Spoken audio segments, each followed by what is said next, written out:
Hello, everyone. I wanted to start off by introducing a concept in my humanities research.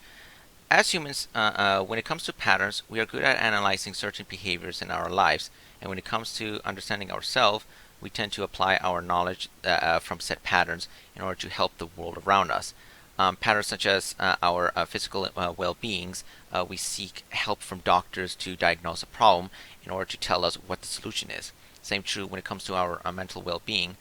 Psychiatrists would find problems to our mental problems, and they would advise us to follow these steps in order to get better. However, we are neglecting the most important one, and is our spirituality. I think it's as important as the two simply because I believe since humans like to form an identity to their existence, which creates value and thus have purpose on themselves, so helping them seek spirituality is like assisting them fill out the jigsaw puzzle in their lives.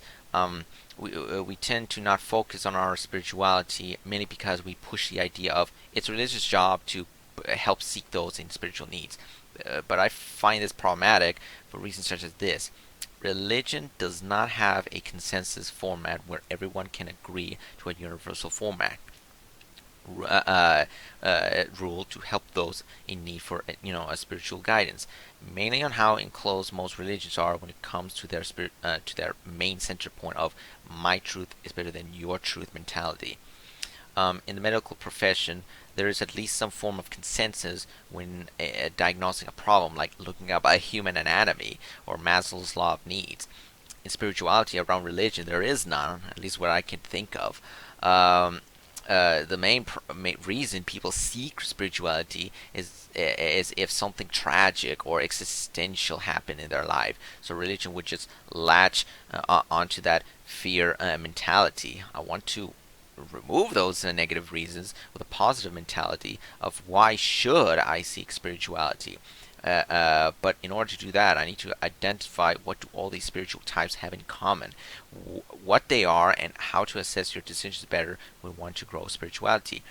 Because believe it or not, even atheists feel the same identity existential problem as religious folks do. And this is coming from an agnostic guy that I left the Christian faith and all religion in that matter, but I can see the potential of what religious folks sees in them. But it can be better turning it into a non-religious way of life, a system focusing on like a spiritual betterment.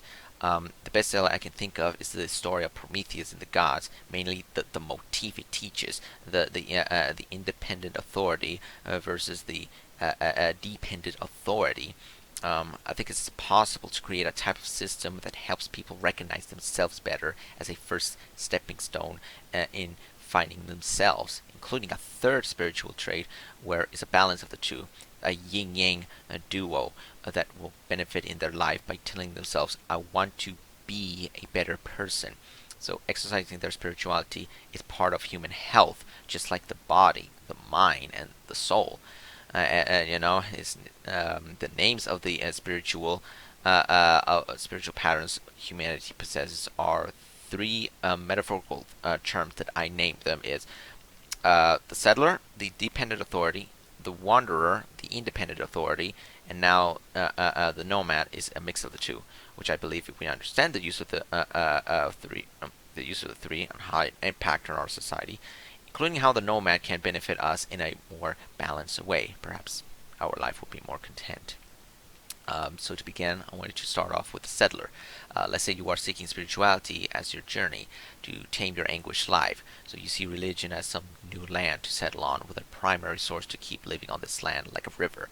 And so that becomes your new primary source of faith. You decide to live in this land as your lifestyle, and you have the need, well, to protect it, protect the river, protect the faith from anyone who dare poison your river. Example, a skeptic person questioning your faith.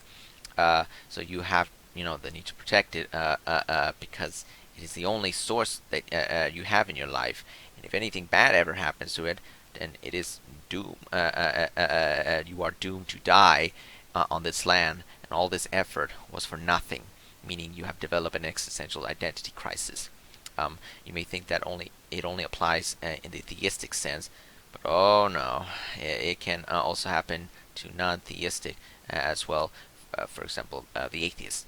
Not saying atheism practice like religion, but as Gilbert Chesterton said in his book The Laughing Prophet, quote, where a man stops believing in God, he doesn't believe in nothing, he believes in anything, end quote. There's some truth to it, where just because you don't believe in God doesn't mean you didn't replace your old belief system into something that replaces the old faith. It can be good, or it could go the same route that a religious folks mistakenly repeats and is in a following of an ideology for non-theists. Ideology is like a religion by forming a belief from set ideas into establishing control in a system to which some utopian vision, to reach some utopian vision or something. This comes from Karl Marx's idea of ideology, and it traces back to early socialist writing, which I'm still looking into this as of this recording. Same applies to fascism, of how the state follow ideology as a religion, all within the state, nothing outside the state, nothing against the state, from Mussolini's book, The Doctrine of Fascist. Ideology can spread in any non-theist community. It can distort the truth, where objective truth doesn't exist, and only truth from power exists, in which case people would ignore rational arguments in order to preserve their identity value, much like religion functions. I will use intersectionality as an example of an ideological religion. Their theology is identity politics. Their devil is the oppressor. Their tithing is virtue signaling by theater show, saying you care for the poor in front of the church or the social media, for the members to see how caring you are without doing anything much for the poor. It's all a show, really. Finally, cancel culture is the same as chastise from others who will not conform to their faith. Insert J.K. Rowling to the list of many celebrities to be cancelled. A Harvard professor named Morton White said the exact same thought on ideology related to religion, using communism as his example to argue whether religion and ideology should be taught in academia.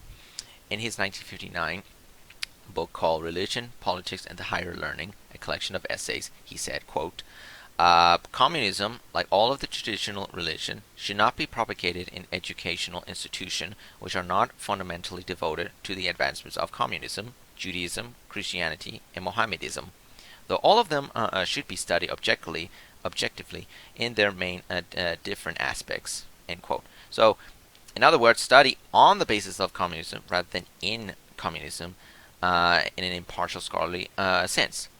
So, moving on. It's not all negative on the settler, because there is some positivity to the settler. Percy Shelley, an atheist poet, admired Jesus next to Socrates and Plato, despite he did criticize the figure Jesus from time to time. However, he can't help but draw in his humanitarian message on be a good person.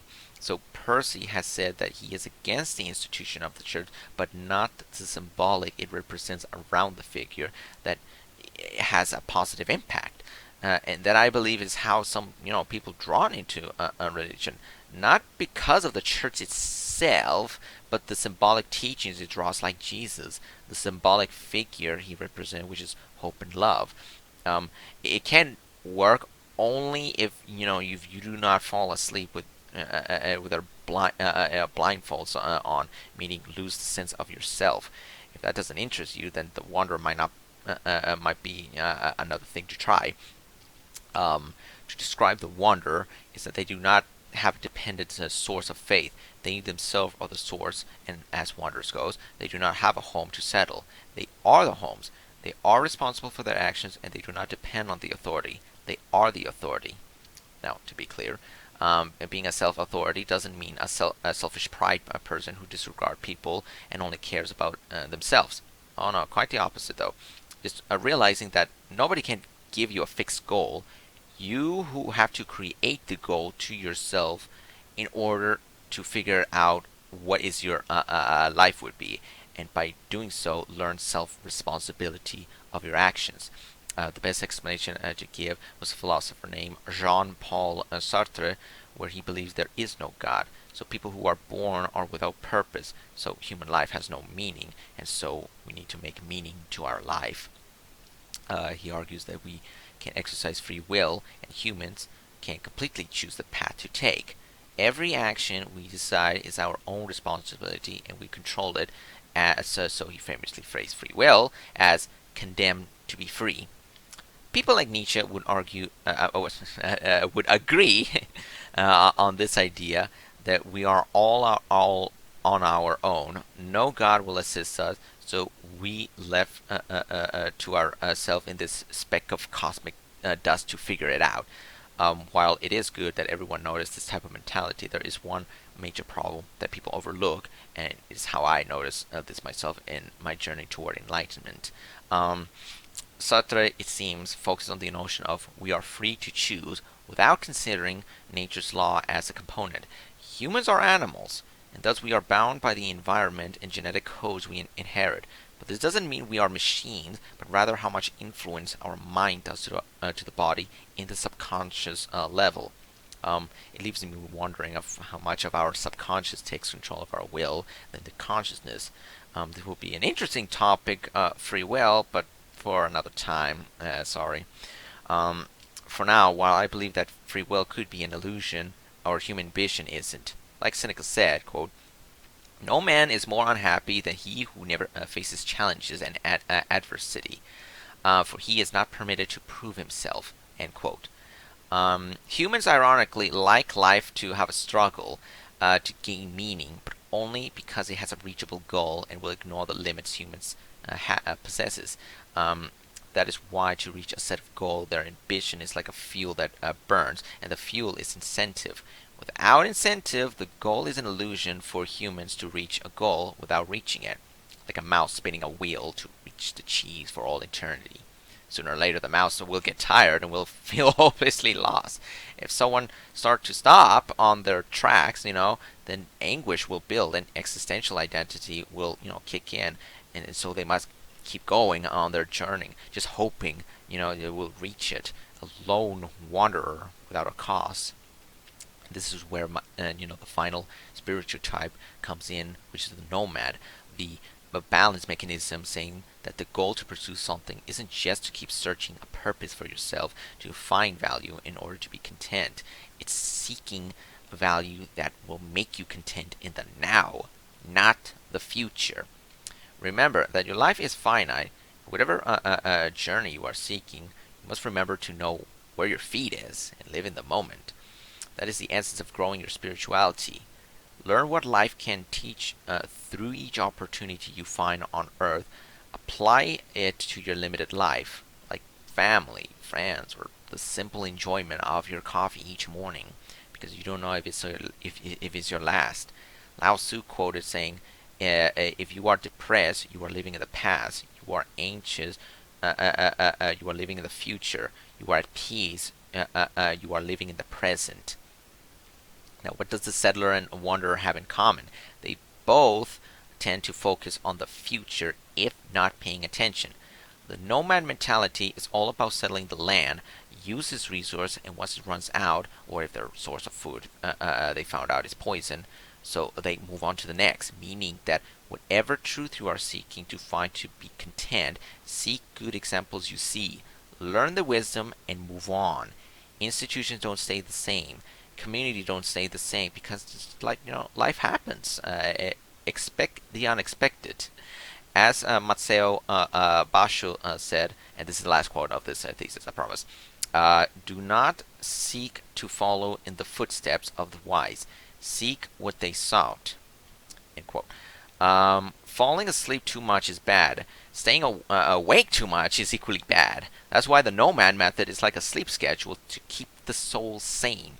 Try viewing life not a static endpoint to reach. Look at it as an attitude of a continuous evolution that you will never stop growing, as I said before, on humans wanting challenges in their life. Life is finite, and the truth we all seek is limited due to our mortal existence. By applying the Socratic method, I won't assume I know everything. Therefore, how do I know what a perfect heaven is, or a perfect societal world is, if all I see are questions after an answer? And that is about it, really. So I hope you learn something, and hope this thesis holds a good argument. You have a good rest of your day. Take care.